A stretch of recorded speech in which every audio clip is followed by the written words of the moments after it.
తన ఎదపై రతనౌలా నిన్ను నిలిపే మొగుడొస్తాడు, నీ వగలే నగలంటూ గారాలే కురిపిస్తాడు.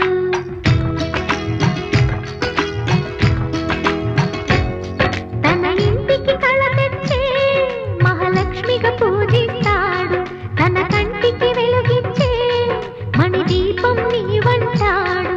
ఈ